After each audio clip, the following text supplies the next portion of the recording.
বসেই তার লম্বা কান দুটো বন বন করে পাখার মতো ঘোরাতে লাগলো, আর তাতেই ছাতার বাড়িটা আরো দ্রুত গতিতে ছুটতে শুরু করলো। তারপর সেবার বর্ষা নামলো যেন আকাশ ফুটো করে। গায়ের মোড়ল চেঁচিয়ে বলে গেছে বন্যা আসছে, কিন্তু নিঃস্ব ভোলা যাবে কোথায়?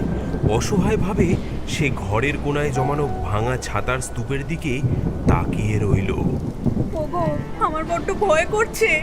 টুকুরের মুখটা দেখো, ভয় কেমন ফ্যাকাশে হয়ে গেছে। এই বুঝি চালটা মাথার উপর ভেঙে পড়লো। কি করি? হ্যাঁ, পেয়েছি, উপায় পেয়ে গেছি।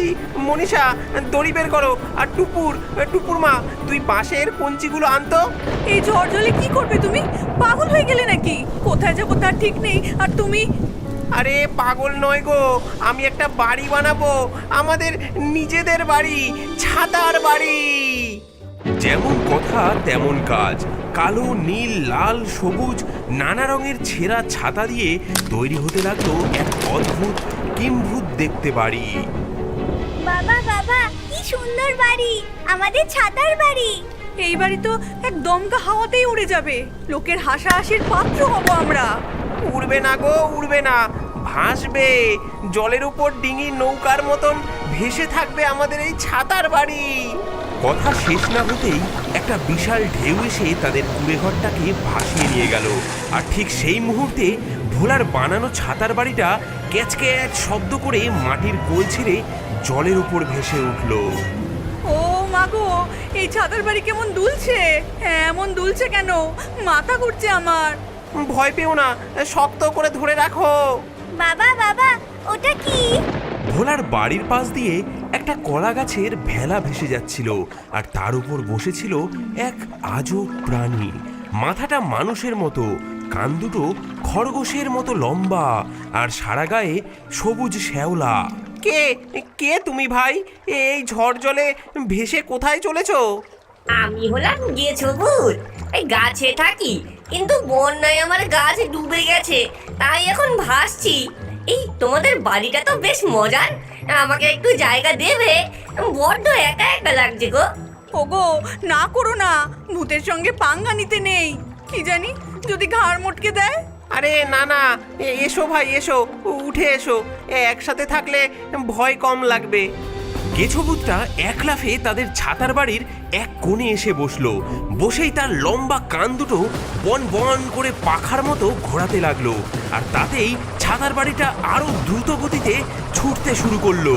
তারপর ও গেছো ভাই, তোমার কানের গতিটা একটু কমাও। এই গতিতে চললে তো আমরা সোজা চাঁদের দেশে পৌঁছে যাব হে। আর আর আমার বাড়ির ছাতাগুলোও তো খুলে ছিটকে যাবে। কি করব ভাই ভোলা? এই কানের উপর আমার নিজেরই কোনো নিয়ন্ত্রণ নেই। খুশির চোটে বেশি ঘোরে, ভয়ে আরো বেশি ঘোরে, আর খিদে পেলে তো কোনো কথাই নেই। যেমন ধরো না, এই দেখো আমার এখন বড্ড খিদে পেয়েছে। কথা শেষ না হতেই জলের মধ্যে থেকে ঘোঁত ঘোঁত করে একটা বিকট শব্দ ভেসে এলো, যেন 10টা শুয়োর একসাথে গান গাইছে। সবাই ঝুঁকে দেখলো জলের নিচ থেকে একটা বিরাট লোহার কড়াই ভেসে উঠছে। ওগো, এটা কি গো? কড়াইয়ের মধ্যে আবার কে বসে আছে? সেই কড়াইয়ের ভেতর দিব্যি আসন পেরে বসে রয়েছে এক পেতনি, যার চুলগুলো যেন ঝাঁটার কাঠির মতন, গায়ের রং কালি পড়া হাড়ির মতন, আর দুটো চোখ যেন দুটো টকটকে জবা ফুল। ওগো, এ যে সাক্ষাৎ শাকচুন্নি, এবার নিঘাত আমাদের ঘাড় মটকাবে। আরে ভয় পাচ্ছ কেন? আমি তো আছি, দেখি দেখি কি করা যায়। ওই, তোদের নৌকোয় টাটকা মানুষের গন্ধ পাচ্ছি যে। আয় আমার কড়াইতে এসে পড় দেখি, অনেকদিন ভালো মন্দ কিছু পেটে পড়েনি। ভোলার মাথায় তখন বুদ্ধি খেললো। সে দেখলো পেতনির চোখ মানুষের দিকে ততটা নেই যতটা আছে তার ভাসমান কড়াইয়ের দিকে। তার মানে এর দুর্বলতা হলো গিয়ে পেট। ও মাসি, রাগ করো কেন? আমরা তো তোমার অতিথি, আর অতিথিকে কেউ এমন করে খেতে বলে? তার উপর আমরা যা শুকনো কাঠি, আমাদের খেলে তো তোমার পেটই ভরবে না, বরং দাঁতে ব্যথা হবে। তবে তবে কি খাওয়াবি আমায়? তোদের কাছে আছেটা কি? শুধু হাড় আর চামড়া ছাড়া? মনীষা, আঁচলে কি আছে বের করো তো। মনীষা ভয়ে ভয়ে তার শাড়ির আঁচলে বাঁধা একটা ছোট্ট পুটুলি বের করলো। তাতে ছিল সামান্য কিছু চাল আর ডাল। মাসি, আমাদের কাছে জিনিস সামান্যই আছে, কিন্তু আমার কাছে এমন একখানা খিচুড়ির গুপ্ত কৌশল আছে যা খেলে তুমি 3 দিন, হ্যাঁ 3 দিন শুধু ঢেকুর তুলবে। সে যে কি স্বাদ! স্বর্গের দেবতারাও এমন খিচুড়ি চোখে দেখার জন্য হাপিত্তেশ করে। খিচুড়ি বলিস কি রে? কি কি দিবি তাতে? আমার কড়াই কিন্তু রেডি। শোনো তবে, প্রথমে তোমার ওই বিশাল কড়াইতে সর্ষের তেল গরম করে তাতে ছাড়তে হবে গোটা জিরে আর শুকনো লঙ্কা, তারপর তেজপাতা, উফ সে কি গন্ধ, তারপর আদা বাটা, কাঁচা লঙ্কা, আর আসল জিনিস হলো গিয়ে ভাজা মুগ ডাল, তারপর গোবিন্দভোগ চাল, আহা, সব একসাথে কষিয়ে গরম জল ঢেলে, ও মাসি, সে খিচুড়ি যখন ফুটবে তার গন্ধে তুমি একেবারে পাগল হয়ে যাবে গো, পাগল। থাম থাম, আর বলিস না, আমার পেট যে একেবারে চুই চুই করছে। দাঁড়া দাঁড়া, আমি তোদের সাথেই যাচ্ছি, তোদেরকে আমি নিরাপদে পৌঁছে দেব, বদলে তোরা আমাকে ওই খিচুড়ি রেঁধে খাওয়াবি, চল। এই বলে খেদি পেতনি তার বিশাল কড়াই সমেত ভোলার ছাতার বাড়ির পাশে এসে ভিড়ল। দুটো যান দড়ি দিয়ে বাঁধা হলো। এখন জলের উপর ভাসছে এক অদ্ভুত কনভয়, একদিকে ছাতার বাড়ি আর একদিকে লোহার কড়াই। ছাতার বাড়ি আর লোহার কড়াইয়ের এই অদ্ভুত যান ভাসতে ভাসতে একসময় এসে পৌঁছালো এক ভয়ঙ্কর জায়গায়। চারিদিকে শুধু জল আর জল, আর তার মাঝখানে মাথা উঁচু করে দাঁড়িয়ে আছে এক প্রকাণ্ড বটগাছ। তার ডালপালাগুলো যেন হাজারটা সাপের মতো একে অপরের সাথে জড়িয়ে আছে, আর পাতাগুলো সব কুচকুচে কালো। সর্বনাশ, এ তো নোলক ডাইনির ডেরা। এর পাশ দিয়ে যাওয়া মানে বাঘের খাঁচায় মাথা গলানো। পালাও ভোলা, পালাও। ধুর, ডাইনি হোক আর যাই হোক, আমার খিদে পেয়েছে। ওর গাছের দুটো ডাল ভেঙে উনুন ধরাতে পারলে হতো। খিচুড়িটা যে কখন হবে? তাদের কথা শেষ হওয়ার আগেই বটগাছের ডালপালাগুলো জ্যান্ত হয়ে উঠল। সরসর করে সেগুলো জলের ওপর দিয়ে এগিয়ে এসে তাদের ছাতার বাড়ি আর কড়াইটাকে পেঁচিয়ে ধরল। কে রে তোরা? আমার এলাকায় বিনা অনুমতিতে ঢুকে পড়েছিস যে বড়। দাঁড়া, তোদের মজা দেখাচ্ছি। ও ডাইনি মাসি, আমরা তো গরিব মানুষ, বন্যায় ঘর বাড়ি হারিয়ে ভেসে বেড়াচ্ছি, তোমার এলাকায় ঢুকতে চাইনি, জলই আমাদের ভাসিয়ে এনেছে, আমাদের দয়া করে ছেড়ে দাও। ও সব আমি শুনতে চাই না। আমার পোষা জিনের মেজাজ ভালো নেই, সে একটা ধাঁধা বানিয়েছে। যদি তোরা সেই ধাঁধার উত্তর দিতে পারিস তবেই ছেড়ে দেব, আর যদি না পারিস তাহলে ওই যে ফুটফুটে মেয়েটা, ওর লাল ফিতেটা আমার চাই। ডাইনি একটা পুরনো কাঁচের বোতল বের করতেই ভেতর থেকে ধোঁয়ার মতো এক বিশাল গোমরা মুখের জিন বেরিয়ে এলো।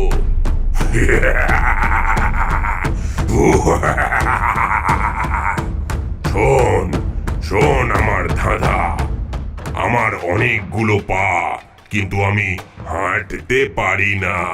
আমার একটাই পেট, কিন্তু তাতে হাজারটা ফুটো। ঝড় বৃষ্টিতে আমি আশ্রয়, তবু আমার নিজেরই ছাদ নেই। বলতো দেখি আমি কে? সবাই চুপ। গেছোভূত কান চুলকাতে লাগলো। খেদি পেতনি খিচুড়ির কথা ভাবতে লাগলো। এর উত্তর কি তবে খিচুড়ি হবে? হ্যাঁ, আমি জানি উত্তরটা। বল দেখি কি উত্তর? তোমার ধাঁধার উত্তর হলো আমাদের এই ছাতার বাড়ি। এর অনেকগুলো ছাতার ডাটি আছে যেগুলো অনেকটা পায়ের মতো, কিন্তু এ হাঁটতে পারে না, জলের ওপর ভাসে, আর শরীরটা অনেকগুলো ছাতা দিয়ে তৈরি, তাই তো হাজারটা ফুটো। আর এই ঝড় জলে এটাই আমাদের আশ্রয়, যদিও এর নিজেরই কোনো পাকা ছাদ নেই। বহু যুগ পর কেউ আমার ধাঁধার উত্তর দিল। যা, তোকে একটা বর দিলাম। এই বলে জিনটা তুড়ি বাজাতেই ছাতার বাড়ির সমস্ত ছেঁড়াফাটা জায়গাগুলো জাদুর মতো জুড়ে গেল। আরেকটা তুড়ি বাজাতেই ডাইনির গাছের বাঁধন আলগা হয়ে গেল। জিনটা মুক্ত হয়ে ধোয়ার মতো হাওয়ায় মিলিয়ে গেল। নোলকওয়ালি ডাইনি রাগে গজরাতে গজরাতে অদৃশ্য হয়ে গেল।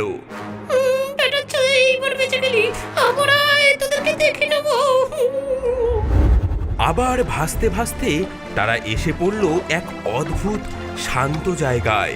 এখানে বন্যার জল স্থির, তার উপর ফুটে আছে হাজার হাজার শাপলা আর পদ্ম ফুল।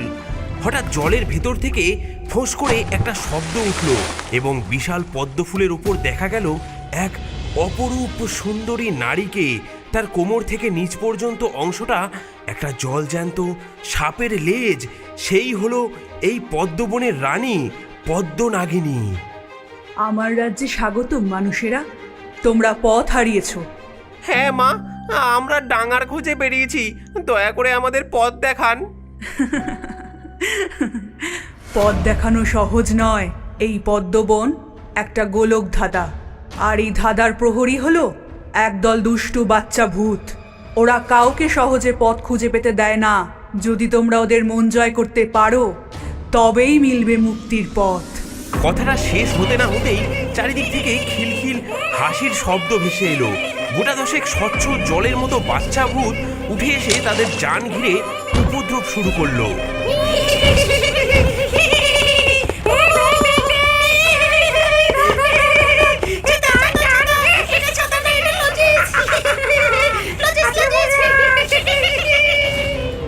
উফ, কি অসভ্য ছেলে মেরে বাবা। এই এই এই এই এই বাচ্চাগুলো, এই এই নাম নাম আমার কড়াই থেকে নাম, নামতে বলেছি, দেব ধাক্কা মেরে ফেলে। দাঁড়া দাঁড়া, তোদের ধরে আমার খিচুড়ির মধ্যে ছেড়ে দেবো। নাম। কিন্তু টুপুর ভয় না পেয়ে অবাক হয়ে তাদের দেখছিল। একটা বাচ্চা ভূত যখন তার লাল ফিতে ধরে টান দিল, টুপুর রাগ না করে হেসে ফেলল।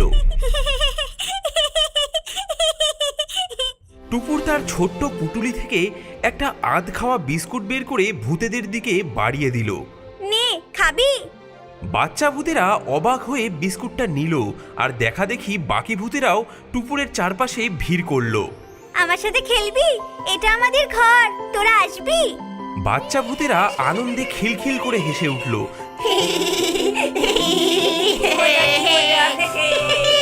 খুব ভালো। তাদের দুষ্টুমি থেমে গেল। এবার তারা বন্ধু। সর্দার বাচ্চা ভূতরা ইশারায় টুপুরকে একটা বিশেষ দিকে যেতে বলল। তারা সহজেই গোলকধাঁধা পার হয়ে গেল।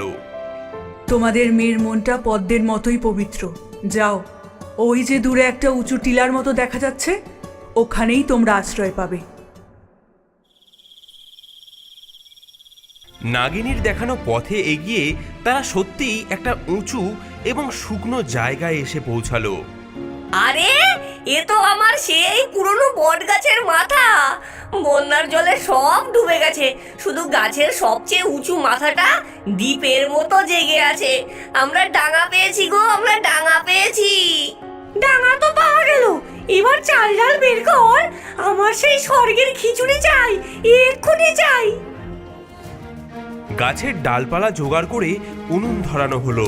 খেদি পেতনির বিশাল কড়াই সেই উনুনে চাপানো হলো।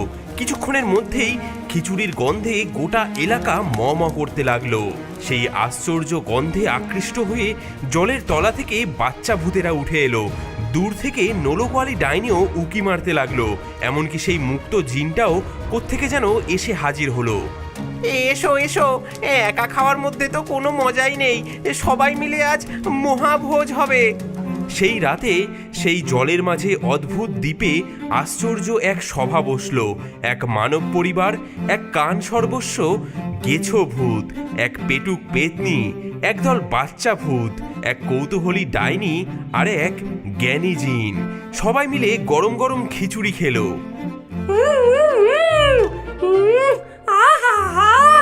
ভোলা রে, তোর হাতে সত্যি জাদু আছে।